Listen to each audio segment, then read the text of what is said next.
Hello everyone, and welcome to a new episode of Advent of Code 2016. We are still in the middle of day 11. We got a bunch of modeling of stuff done and a little bit of algorithm, but we're still not really to the meat of the problem, which it seems to me is to implement a state search algorithm. And I thought I would start by briefly taking a look at something I did in Haskell last year, just to refresh myself on what A star is, because I had a terrible time finding a good description of it online. But indeed, it's basically what I remembered, which is this is I wrote a general A star search for for Haskell, to help me solve, I don't know, day 20 something, day 22. And this file is just A star search, ignoring all the details of problem 22. But basically, there's a bunch of stuff around the interesting function, which is this one. Actually, this is indented wrong. It would be better, not indented, aligned. It would be better if it were like this. So we have this solve program, and what it takes is a function from node to... Oh, actually, the types are up here.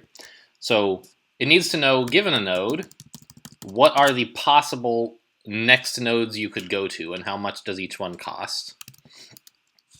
And it also needs a way to know, given a node, is this node a dead end?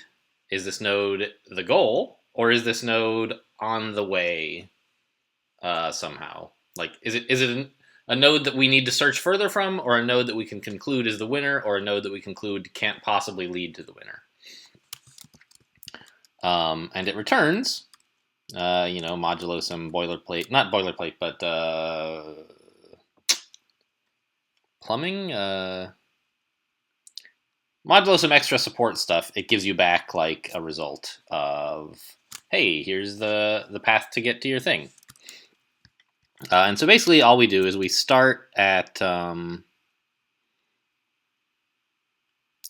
wait, when do we initialize? Okay, yeah, up here is where we pass in the initial state, which is a singleton map where you've spent zero, whatever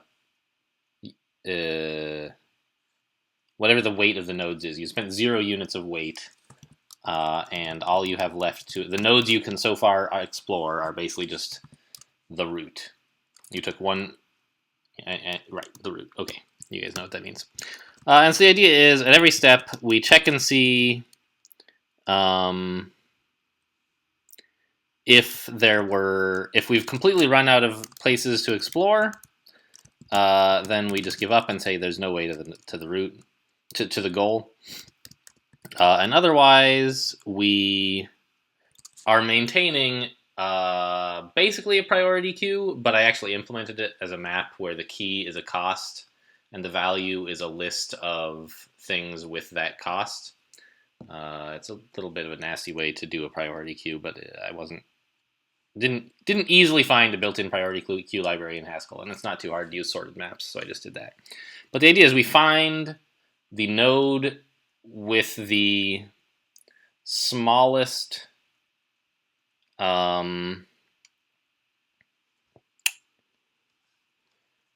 total cost plus heuristic. So remember, the map is keyed by cost plus heuristic.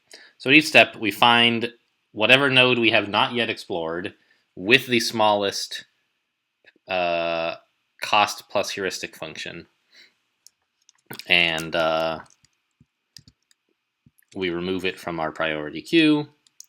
And we then evaluate the node and see, okay, well, the node was either a success, i.e. the goal, a failure, i.e. a dead end, or it was a progress node, in which case we call next to figure out all the places you can get from here and explore each of them. Where explore is we put them onto the queue, basically. And then we just go back to the top of the loop. So that's more or less what I remembered the A star algorithm to be. But since I looked over my Python while my Haskell while we were off camera, I thought I would at least give you guys a quick walk through it. Okay, and in Python, I checked there is a priority queue library, so we won't have to like mess with sorted sets or sorted maps or anything. We can just use a priority queue and get things pretty simply. Get the cheapest from a list of things.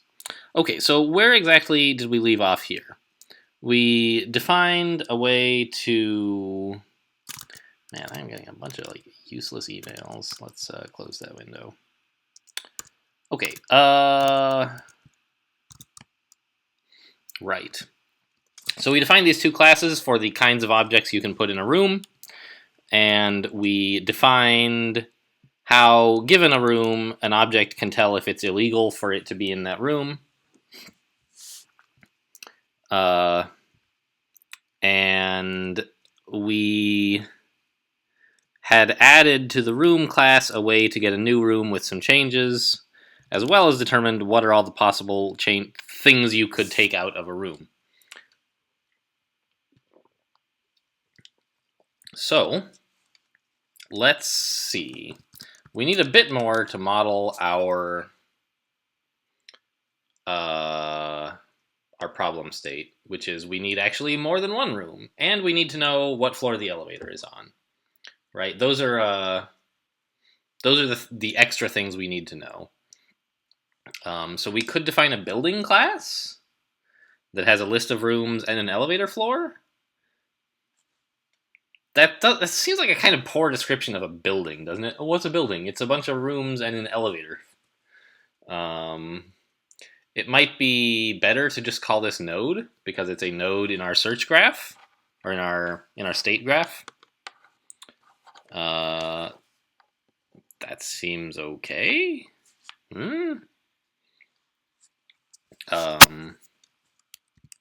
Let's try it, I guess. Class node init takes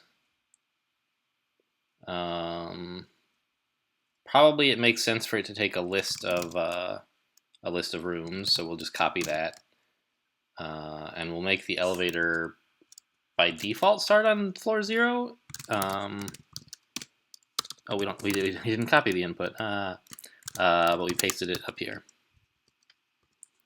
Okay, so the problem statement somewhere must say the elevator is on the bottom floor, I assume. Scrolling. You and the elevator start on the first floor. Okay. So let's just not pass that as an argument to the... Nope, wrong. Because we're going to need to create new nodes that are like old nodes, right? Yeah. So let's do that. Rooms and floor. And we're just going to copy all these things. Self.rooms equals rooms. Self.floor. Let's call it elevator. I kind of want to call it elevator floor, but I'm pretty sure I'll have to type it enough things that I'm going to get tired of that real quick. So we're not going to. Okay.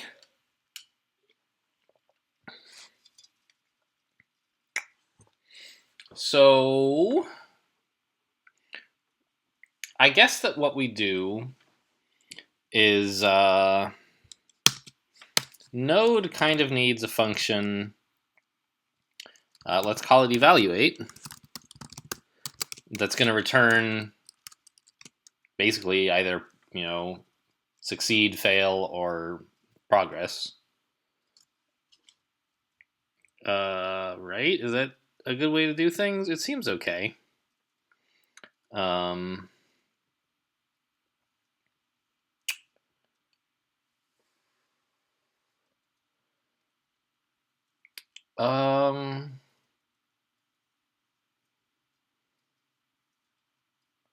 How?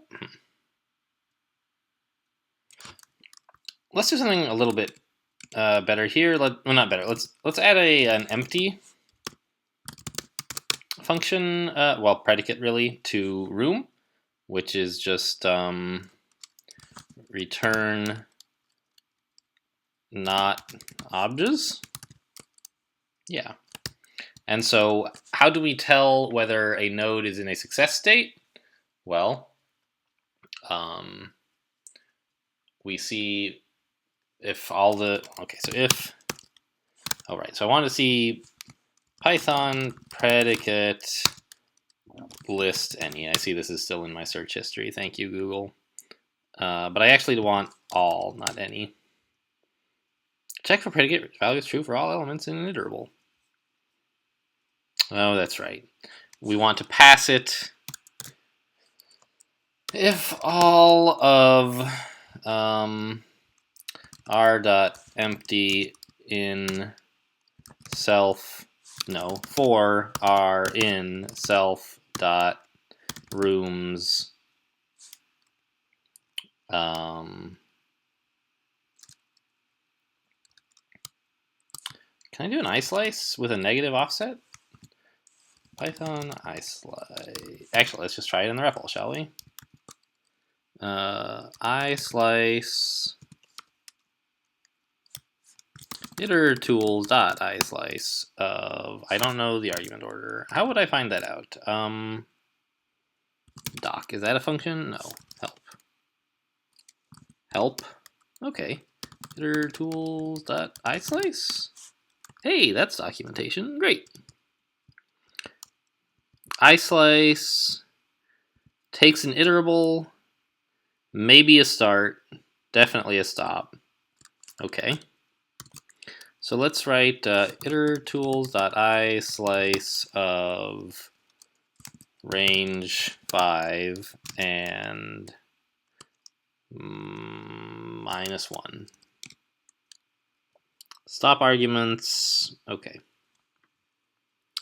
So islice won't take you can't use islice to achieve like drop last, for example. Okay. Well, we'll just treat the thing as a list then. Add -1 there. Return success, or succeed, I guess is what I have written.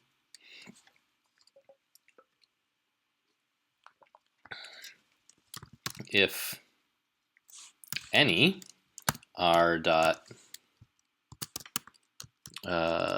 what did we call it? I guess not, actually, not all legal for r in self.rooms, return fail, return progress. So when we're generating a list of all possible moves from this position, or from a position, we're not going to filter out moves that would be illegal because they break the constraints. Rather, we'll just include those in things to search, and then once we make the move, we'll evaluate whether it was in fact illegal, and we won't, and we'll thereby avoid. Yeah, I think that's got to be the right way to do it. So we'll explore moves that take us into illegal territory, but we never explore any further from there, and we won't ever return, yes, this was a goal. So that's fine.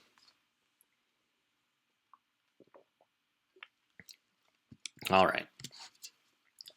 Let's def next of self, and this should be a little bit exciting because we're going to need to build, and we should definitely return an iterator here. Well, actually, what are we really going to do with nexts? For each one, we're immediately going to evaluate it and put it in into our priority queue. So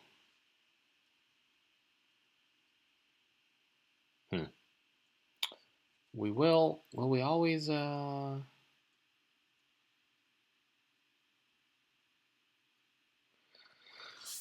I forget. I think we always get to a node in the quickest possible way. We never No, that's not necessarily true, is it? Ah, I'm trying to remember, like,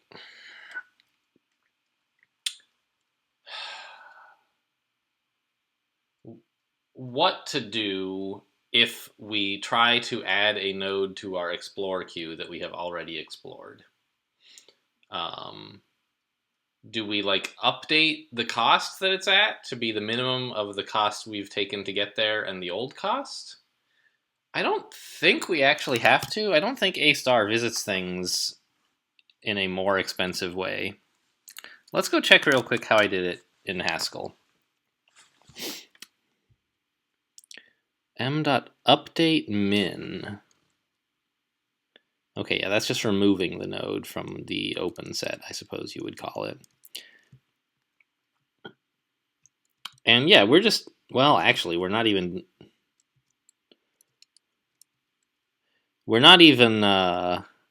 uniquifying here. If we would explore the same node twice with different cost,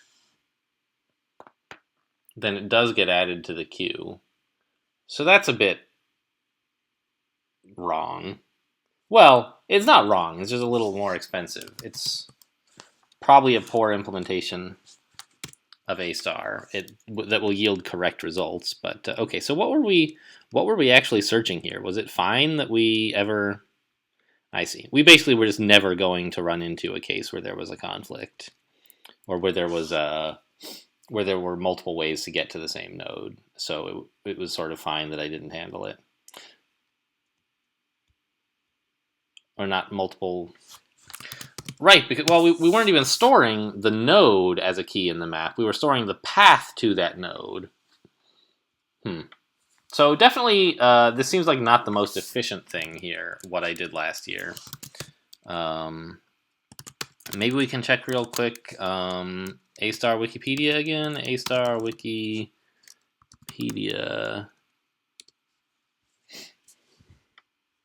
So there's this A star search algorithm here. Why don't you guys have a look at this?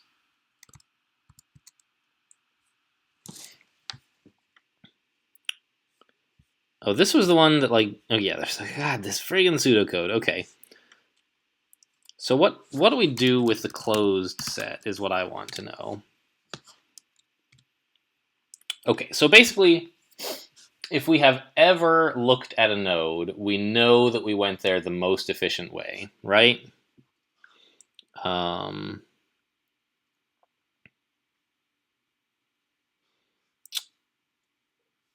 So what we add to the node, what we treat as our priority thing, F score. Oh, geez, F score. Where do we set F score? Is the actual. What is this tentative G score garbage? Hello, where are we even setting this? Here it is. It's the score. Yeah, okay. So G score is the cost of the path that you have taken to get to this node, and F score is that cost plus your estimate for how long it'll take to get to the goal. And we're using F score as the key in our basically priority queue here. Okay, so that's fine. Now, since in order to avoid doing duplicate work, we're going to need to be able to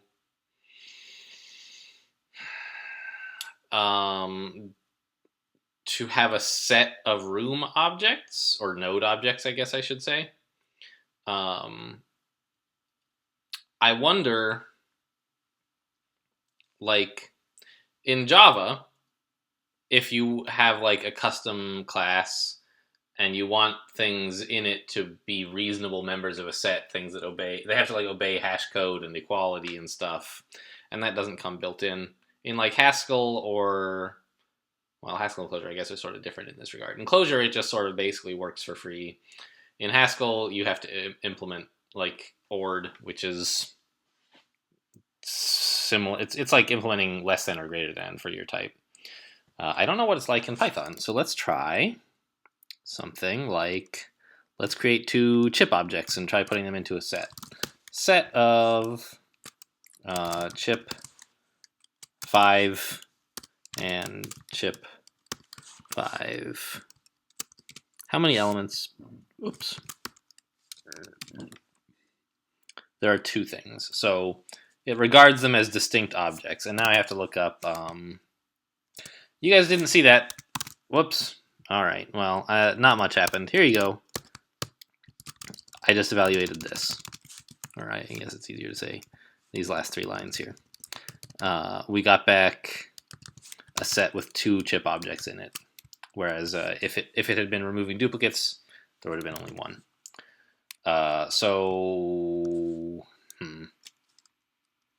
Python class set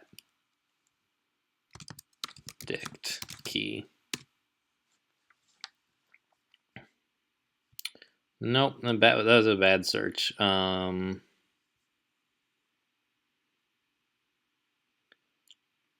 Okay, we're kind of close with this one, I guess. Yeah, why lists can't be keys. Yeah, I get it. I know about like mutability and so on. You must implement hash and equals. Yeah, okay.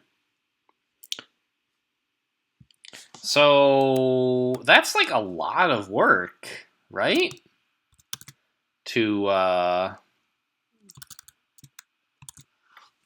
make our custom objects be valid members of a set. It's not necessarily so bad for Node itself, but then like this list of rooms object, they need to implement eq and hash. And so do our chip and our RTGs. They all need to implement eq and hash. Like, Python default eq hash implementations. Like, is there some way at Mixin I can just get that? Like, no. All right. Well, let me tell you then. I may be content to just put up with. Actually, if we ever encounter the same node twice,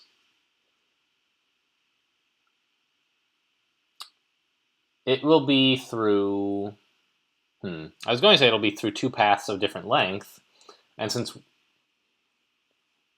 And the heuristic, yeah, we might end up visiting the same node twice, but let's leave that aside for now. And if it becomes a real problem, we can. If computational time becomes a big issue, which I don't imagine it will, we can go back and fix that by adding a closed set.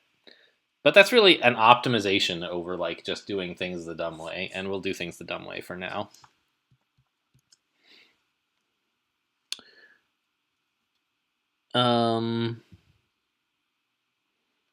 Okay, so what we wanted is for a node, all of the possible next nodes you could get, which is basically, let's see, 4.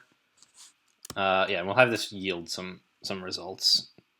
For I in range of len of self.rooms,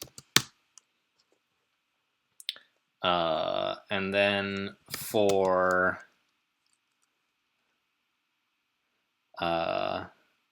removals in self dot, actually ir in enumerate of self.rooms. I remembered it. Amazing. Enumerate. For removals in r dot possible removals,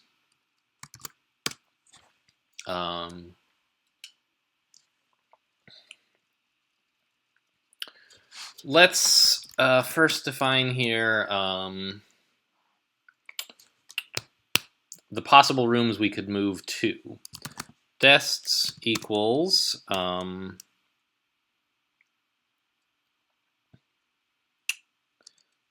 I'm sure there's a better way to do this. But what I'm going to do is say dest equals this, and say if I not equal 0, dests dot append of I minus 1 if I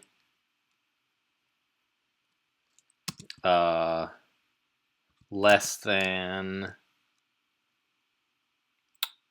self dot rooms dot len of self dot rooms minus 1. So if it's equal to the length of self dot rooms, like that's impossible because the last index in a list with 4 things is 3.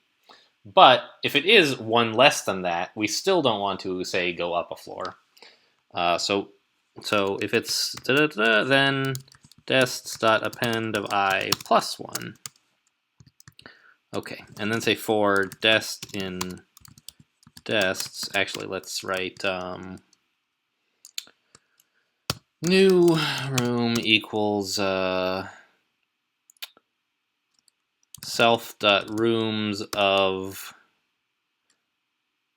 I dot remove. Is that what we called the method? Remove? Yes. Dot remove of removals for dest in dests.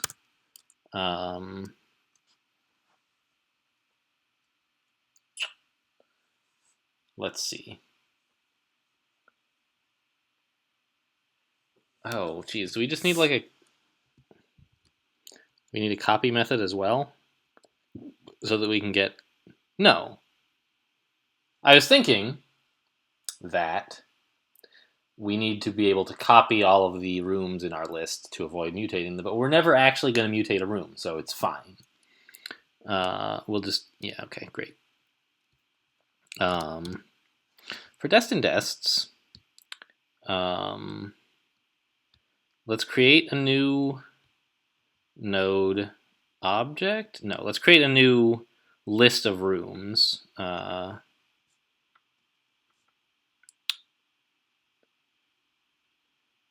Yeah, so rets, let's say, or no, rooms equals self.rooms. We need to be able to copy self.rooms, right? How do we do that? Python copy list. Are we going to really write a list comprehension x for x in x's? We're going to an open-ended slice. That seems a little bit... Let's just call... Yeah, we are... Yeah... We'll just call list, and that constructs a new list out of some iterable. Okay. List of self.rooms. And then say rooms of I equals new room, and rooms of dest equals self.rooms of dest dot add of removals. And then yield a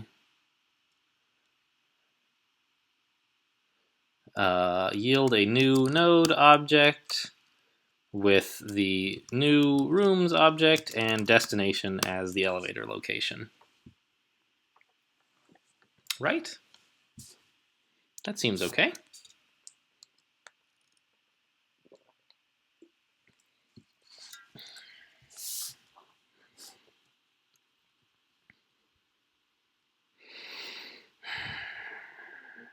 Boy, we sure have written a lot of code, haven't we? None of it really does anything that interesting, alas. But, I don't know, good exposure to how things are done in Python, I suppose. Okay, good time to pause and say, does this compile? Yes, it does.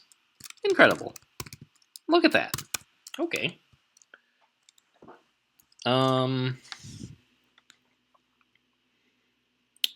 So at this point, we can now define the node object that is our start node. That seems like a good way to make some progress. And then we can say, like, what are the nexts of that? And then maybe explore those. I think we've basically finished all of our domain modeling, hopefully. Let's just copy this. Actually, I'm going to delete the old one. So let's just say root equals node of, and we're passing it some list and 0, right? Okay, so now what do we actually put in it? We have a, what do we call these things? RTG and chip. RTG of thulium and chip of thulium and RTG of plutonium and and an RTG of strontium. Oh, we need a list of room objects. And a room wants a list of objects. Okay. So we're actually writing room of all this. Okay. Room of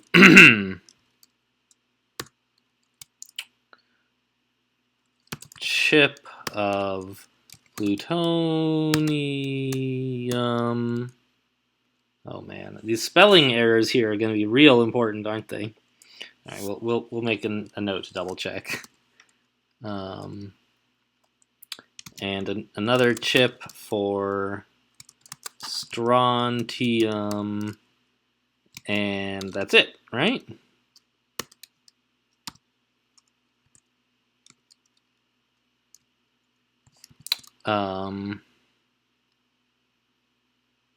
Yes. Now the third floor has several things. Room of RTG of promethium and a chip of promethium.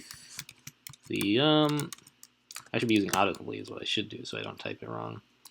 And an RTG of ruthenium and a chip of ruthenium.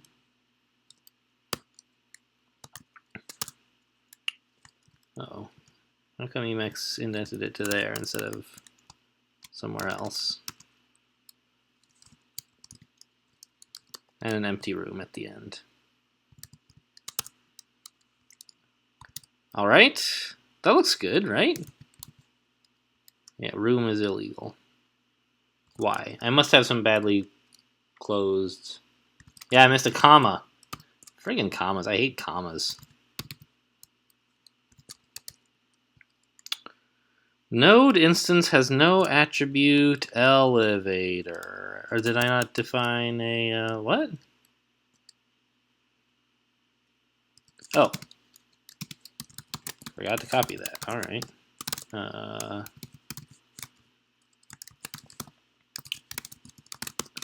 So vars of root is some rooms and an elevator number. Okay. Man. I kind of wish there was some way to, like, deep print a thing without having to implement print on chip and room and RTG just to see what's going on in my node, you know?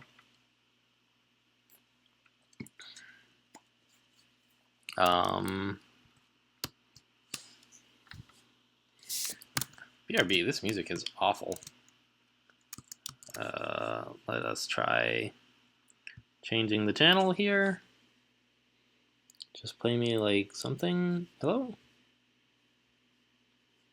Something decent. All right, we'll listen to this. Sure.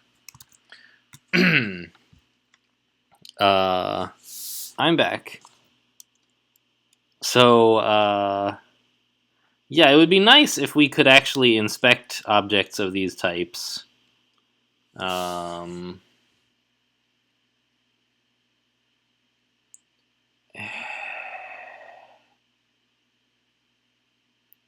I guess there's like a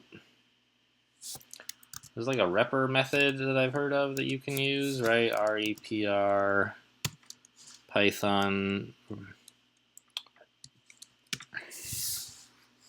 So we could implement that.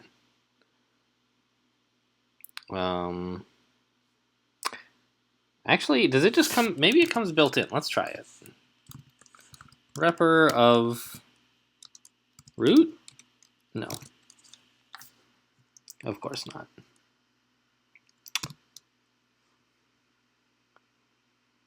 So how do you actually, if we wanted to like implement repr or something,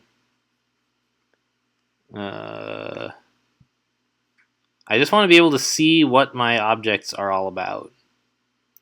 So this is an example of like, I don't know, a whole bunch of ceremony around objects, right?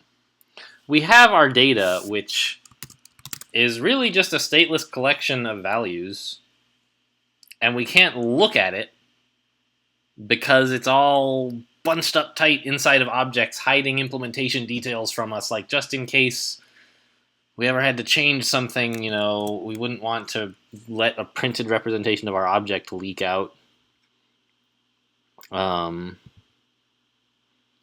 it's like, I don't know, kind of sucks compared to just having data that is values that you can look at. Having data be by default modeled as like stateful things that looking at could be dangerous.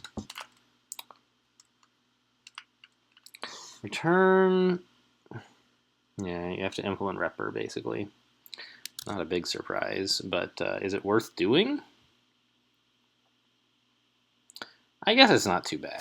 Let's just do it. Python's gonna make us do it, so sure. Def repr self to be return RTG of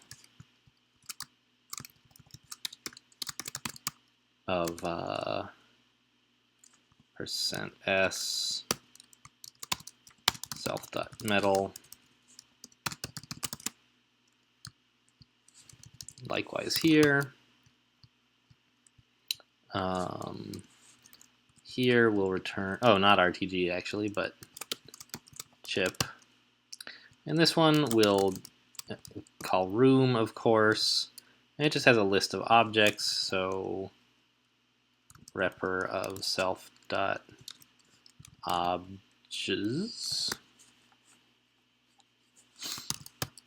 And in Node, we will return,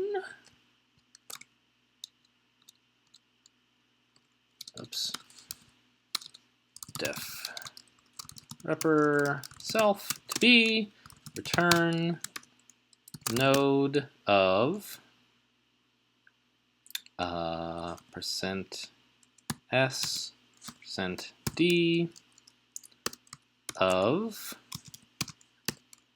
self dot repr of self dot rooms and self dot elevator. Right? That seems exciting. It compiles. All right. So what if I now print root? I get actually some stuff. Great. Looks pretty good. What if I said root.nexts of 0?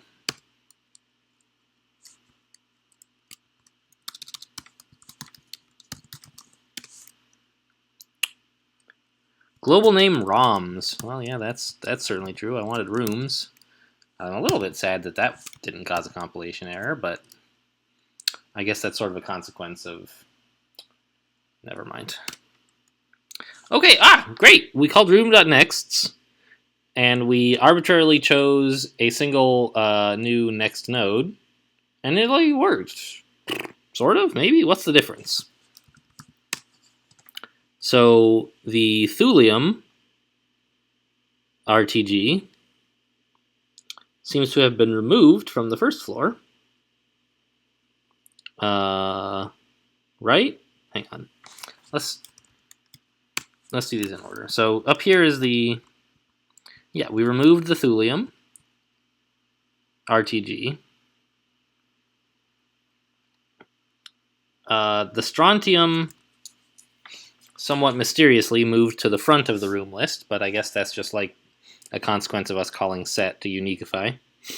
The thulium chip and the plutonium RTG are still there. And hopefully the thulium has showed up on the second floor.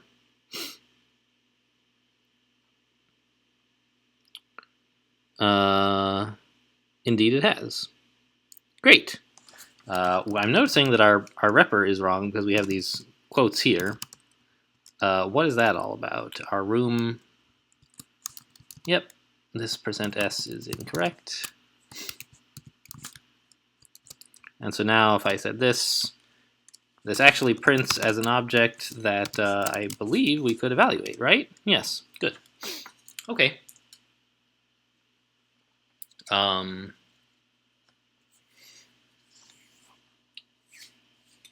But we can do just a tiny bit better by including... So maybe it's fine to just have the nodes. It would be kind of nice if we also described the edge taken when calling nexts. Like, right now we're just returning a node object. Here's a place you could get to from here. It would be kind of nice if we also had a descriptor saying how you get there. For example, move the thulium upstairs. Or move the thulium to floor 1, I suppose. Right?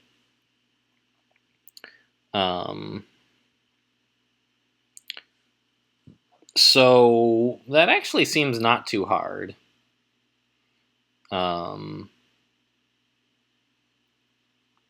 So let's do that. Might as well add it, right? On the other hand, it makes it perhaps a little bit harder to play around with chaining next calls, because we'll have to say call nexts and then get the zeroth element of the zeroth thing. I guess that's not too bad, actually. So let's do that. Let's yield a tuple. In fact, make it a 3 tuple, where the cost is 1, saying this is how many moves it took us to get there. Now, in our example, it's always going to be 1, but I'd like to write a generic A-star search algorithm that can accommodate costs other than 1. And it won't be very much harder than implementing one that assumes the costs are all 1. So 1 and move %d, no, %s from floor %d to floor %d. Let's actually put this on the new line here.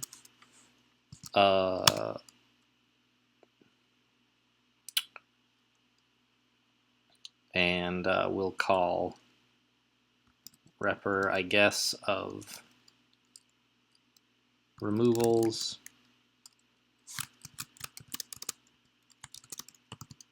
and I and dest,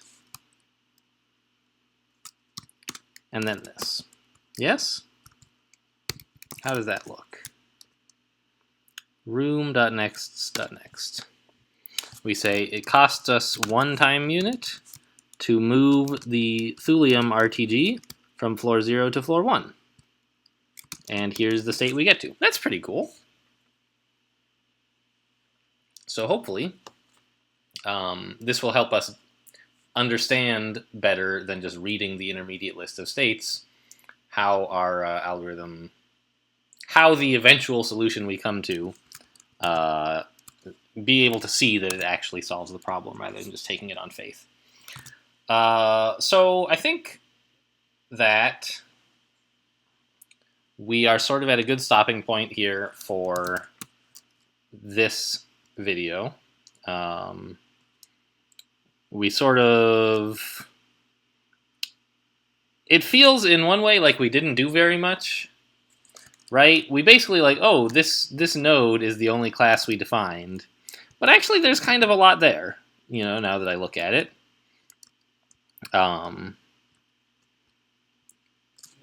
How to compute all of the next nodes from where we are now, like that's pretty useful, and it was a thing that was not so clear to me how we were going to do necessarily. But we got it all down, and we also enhanced our room object, I think, as well as adding repr methods to everything, which is not like a humongous accomplishment, but it's something. And we defined our root node to start working from as well. So, it was not maybe the most productive episode that we've had, but we did some good design work and made sure that actually implementing the search algorithm shouldn't be too hard.